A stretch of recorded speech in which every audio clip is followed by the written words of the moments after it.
It is, it's wild to think about how much of our day is essentially run by a ghost in the machine. Yeah, that invisible architecture of our lives. Exactly. Like you wake up, you pour the coffee, you check your phone, and suddenly it's noon. Yeah. If you stop and think about it, you have made maybe, I don't know, 3 actual conscious decisions in those early hours. And the rest was just pure autopilot, which, we like to think we are these rational captains steering the ship. Right. Charting our course through the day. Yeah, but in reality, we are mostly just riding the currents of our own conditioned responses. And human biology actually designed it that way on purpose. Save energy, right? Totally. I mean, if you had to consciously calculate how to tie your shoes or navigate your commute every single morning, your brain would be completely exhausted by 9 a.m. I mean, that autopilot is fantastic when it remembers to say, lock the front door or brush your teeth.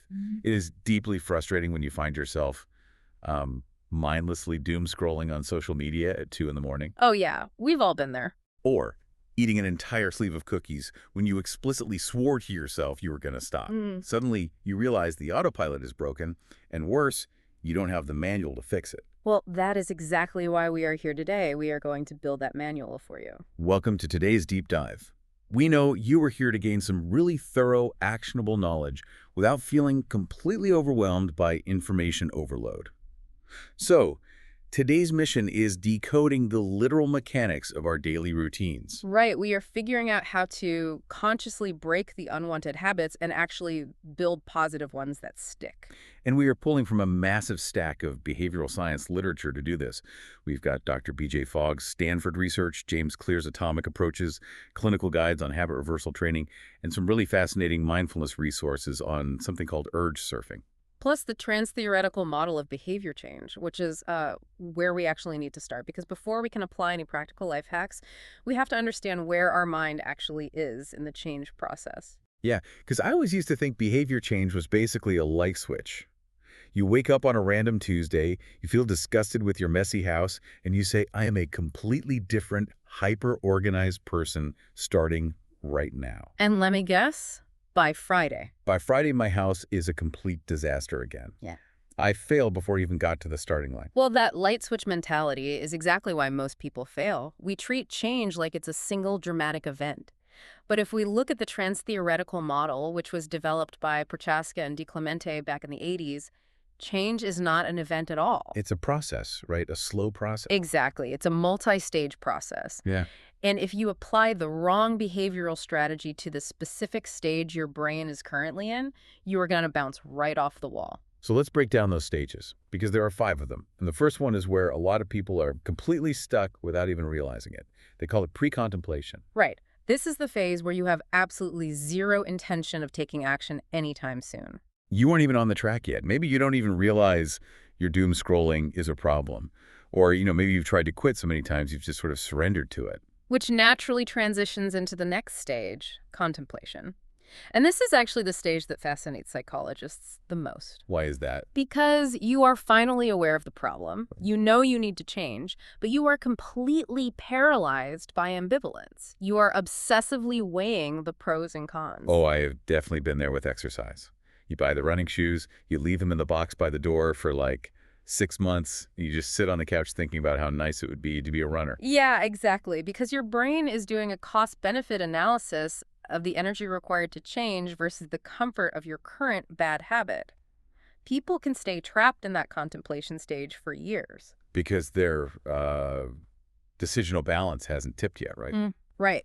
Decisional balance is a core metric here. The perceived cons of changing still heavily outweigh the pros.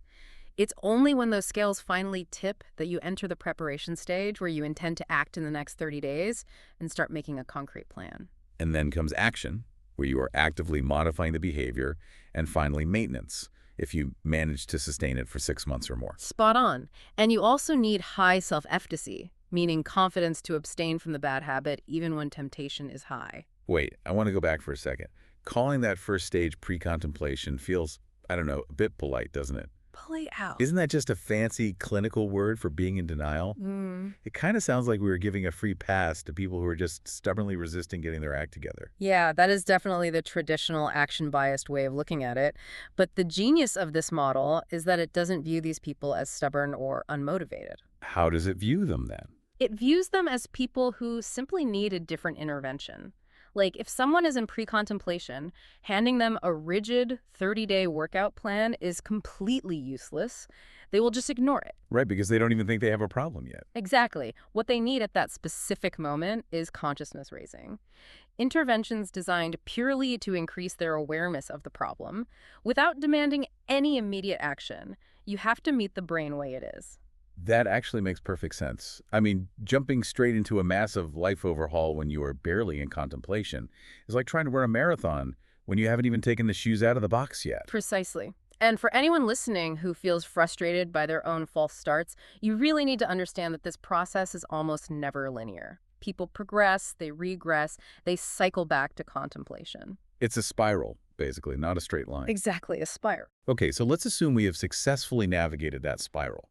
We are out of contemplation, we've done our preparation, and we are absolutely ready to take action. Yeah. How do we ensure the physical behavior actually happens? Right, moving from the theory of readiness to the raw mechanics, this brings us to Dr. B.J. Fogg's behavior model from his lab at Stanford. And he distilled the entire mechanism of human action down to a surprisingly simple equation, right? B equals MAP. Yes, B equals MAP. Behavior occurs when motivation, ability, and a prompt all converge at the exact same moment. So if I intend to go for a morning run and I just don't do it, Fogg's model says it isn't a mystery. It's not some deep moral failing on my part. Not at all. One of those three elements, motivation, ability, or prompt, was either missing entirely or just didn't cross the required threshold. And Fogg's framing of motivation is what completely upends how we usually think about habits, right? Because culturally, we absolutely worship motivation. Oh, we do. We watch a documentary about a vegan athlete, we get incredibly fired up, we throw out all the junk food in the pantry, and declare a new era of perfect health. But motivation is basically a sugar rush. It is incredibly potent for a quick sprint. But the crash is biologically inevitable. Because emotion is volatile by nature. It fluctuates based on stress, how much sleep you got, fear, hope, even just a minor social rejection at work. Yeah, and when that motivation drops back to its baseline and the task you've set for yourself is really difficult, you are left completely stranded. Exactly. Because of that volatility, sustainable habit design simply cannot rely on motivation. You have to manipulate the other two variables in the equation. Ability and prompt. Right. You have to increase your ability, meaning you engineer the behavior to be ridiculously easy, and you must have an undeniable prompt to trigger it. But wait, if I am highly motivated to do something incredibly difficult, say, I want to write a 500-page novel, Fogg's model implies I still might fail because my ability to write for 4 hours a day is very low. Yes, that's highly likely. So does that mean we just shouldn't attempt hard things? Well, Fogg uses a visual action line to explain this. If a behavior is very hard to do, meaning your ability is low, then your motivation must be exceptionally high at the exact moment the prompt occurs. Like climbing Mount Everest. People do hard things. Exactly. But relying on that perfect storm of maximum motivation to get you through a high-friction task every single day, that is a terrible strategy for building a reliable daily routine. So for daily habits, we need to live on the complete opposite side of Fogg's graph. Right. You want high ability. The behavior should be so remarkably easy that you barely need any motivation at all to execute it. Which brings us perfectly to the practical application. How do we actually artificially manufacture that high ability in our real, messy lives? That is where James Clear comes in. In his book, Atomic Habits, he talks about the 2-minute rule. Yeah, he argues that whenever you're trying to start a new habit, you have to scale it down to a gateway version that takes under 2 minutes. You are intentionally shrinking the footprint of the habit. So instead of saying, I am going to read 30 books this year, the behavior simply becomes, I will read 1 page before bed. Or doing a 45-minute yoga flow becomes, I will roll out my yoga mat. Exactly. You know, I remember buying a $2,000 stationary bike a few years ago. I told myself I was going to ride it for an hour every single morning. And within 3 weeks, it was just the world's most expensive clothes rack.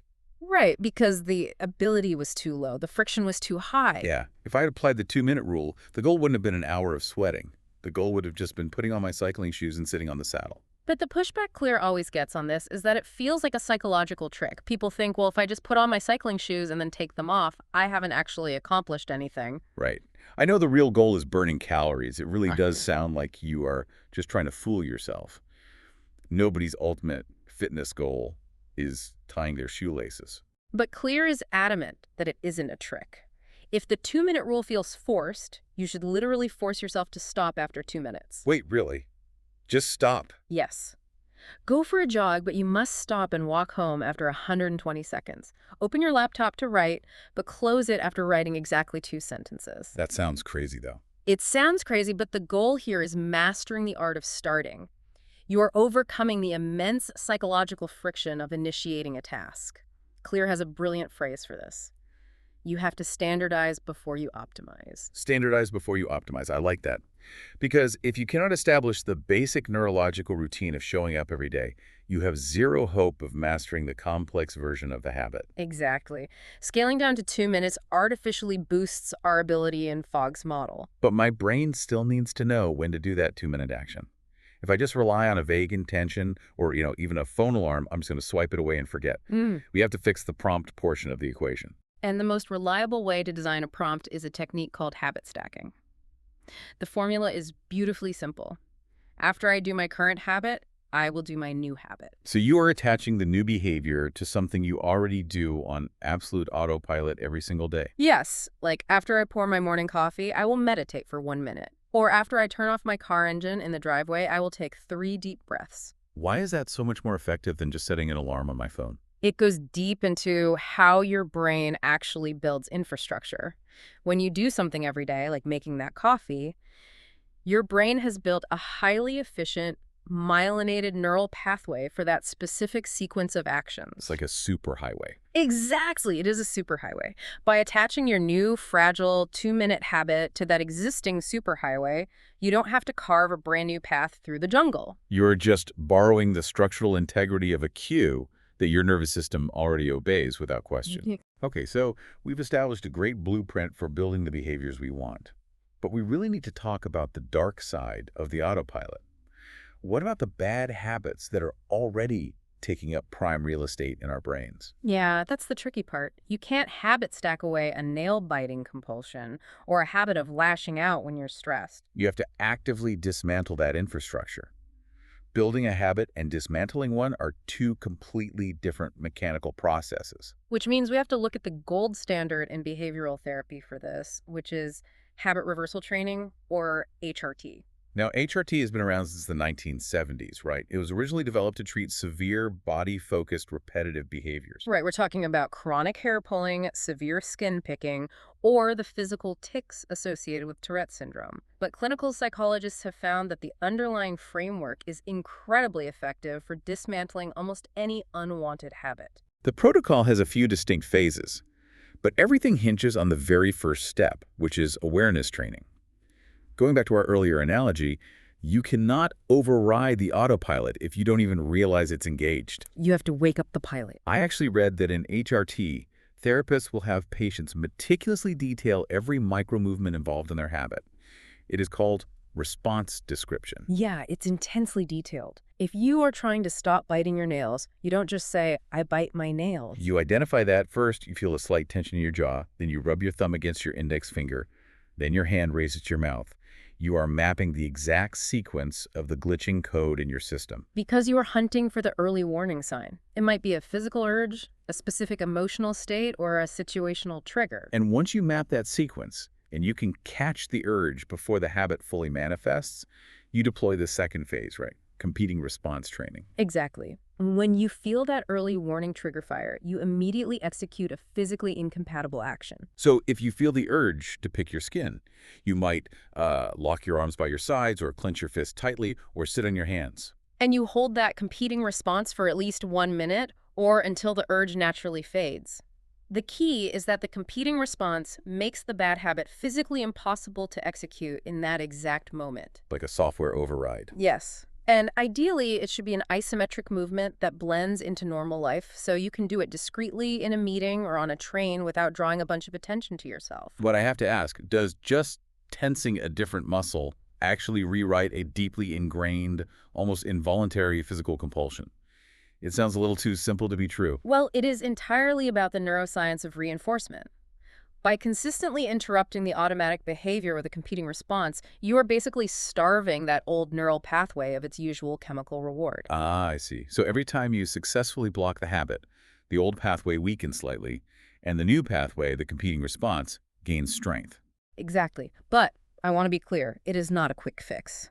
Clinical data on habit reversal training shows that for severe habits, it can take up to 40 weeks of consistent practice to fully overwrite the old pathway. Wow, 40 weeks.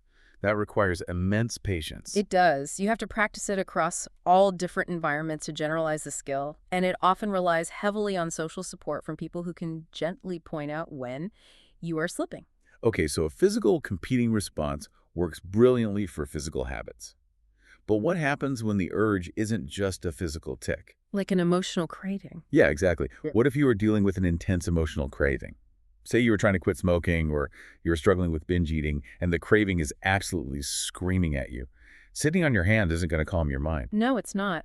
When the internal neurological pressure is that high, a simple physical block isn't enough. You need to change how your brain actually relates to the feeling of the craving itself. You need to learn how to surf. Yes, urge surfing. This is a mindfulness technique developed back in the 1980s by Dr. Alan Marlett, who was a true pioneer in addiction treatment and relapse prevention. And Marlett made this profound observation about the nature of cravings. He realized they behave exactly like ocean waves. They really do. They have a distinct life cycle. A craving is triggered, it rises in intensity, it reaches a peak, and then, inevitably, it breaks and dissipates. But when you're inside a craving, the brain creates this terrifying illusion that the urge is just going to escalate infinitely until it drives you insane, and the only possible way to relieve the pressure is to give in. But that is a biological lie. Research shows that if a craving is left entirely unmet, it will naturally peak and subside within about 20 to 30 minutes. So to ride out that 30-minute wave, Marlett designed a specific set of steps.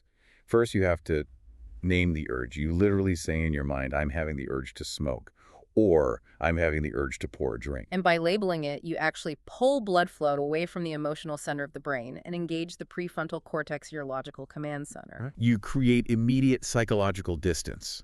You shift your perspective from, I desperately need this right now, to I am simply noticing that my body wants this. Exactly. Then the next step is you locate the physical sensation in your body. How is this craving actually manifesting physically? Like, is your chest tightening? Is your heart racing? Is your stomach churning? Right. Next, you use your breathing as a surfboard to stay grounded in the present moment, and you simply observe those physical sensations without judgment. You ride the wave to its peak, just sitting with the profound discomfort until it naturally breaks. But you know, the observation part is where this gets highly counterintuitive for me. Why is that? Because my entire life, I've been told that the best way to handle a craving is distraction. Oh, right. Just think about something else. Yeah. If you want a cigarette, go for a walk. If you want junk food, call a friend or snap a rubber band on your wrist. Just think about literally anything else. So why does Marlett's protocol demand that we focus directly on the uncomfortable sensation? Is distraction actually a bad thing? This is perhaps the most misunderstood aspect of craving management. Distraction is an avoidance technique.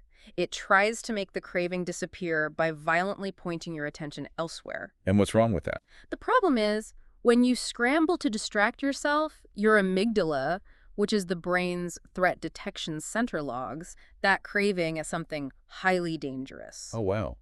So you are subtly teaching your brain that the craving is a threat that must be feared and avoided. Exactly. By running away from the monster in the closet, you are proving to your brain that the monster is real and powerful. Which is exactly the opposite of what you want to achieve. Yes, urge surfing turns your attention directly toward the sensation. By facing it with gentle clinical curiosity and observing the physical symptoms without acting on them, you teach your nervous system a radical lesson. You prove to your brain that a craving is just a temporary collection of physical sensations. Right. It is highly uncomfortable, yes, but it is not a life-threatening emergency, and crucially, it possesses no physical mechanism to force your hand to act. You are surviving the peak of the wave. And every time you ride that wave all the way to the shore without giving in, the craving loses a little bit of its terrifying power over you. Over time, the intensity and frequency of those waves dramatically decrease. So if we synthesize everything we've unpacked today, it really shifts how we should view our daily struggles. Habits, both the good ones we desire and the bad ones we despise, They are not reflections of our moral character. Not at all. They are mechanical problems with mechanical solutions. You can assess your actual psychological readiness using the trans-theoretical model. Right, ensuring you don't force action when you only need awareness. And you can trigger reliable action by aligning motivation, ability, and prompts with Fogg's B equals MAP formula. You can manufacture high ability by shrinking the behavior with the 2-minute rule. And you can guarantee the prompt fires by habit stacking it onto a myelinated neurological superhighway. And when you need to tear down the old architecture, you can disrupt the physical loop with habit reversal training and ride out the intense emotional storms using urge surfing. You really do have the complete manual now. But as we close out this deep dive, I want to leave you with one final thought. It actually comes from the second chapter of James Clear's Atomic Habits. Oh, this is a great point. Yeah, we spent all our time today on the granular mechanics of behavior, but Clear argues that ultimately, lasting change has nothing to do with the outcomes you want to achieve. It isn't about the marathon medal, or the spotless kitchen, or the completed manuscript. True, permanent change only happens at the deepest level of your identity. Clear suggests that every single small action you take is essentially a vote cast for the type of person you wish to become. If you accumulate enough of those tiny votes, you build an irrefutable mountain of evidence that supports a completely new self-image. Right. You don't just act like someone who reads. You are a reader. You aren't just trying to resist cigarettes. You are a non-smoker. And that shift changes everything. Think about the profound implications of that. Reading just one page for 2 minutes, surfing one intense emotional wave for 20 minutes, stacking one tiny positive action after you pour your morning coffee. I mean, none of these actions are just about changing what you do. They are casting undeniable physical votes for who you are. Exactly. So, as you walk away from this and look at the invisible architecture of your own life, ask yourself, what kind of person will your habits vote into existence today?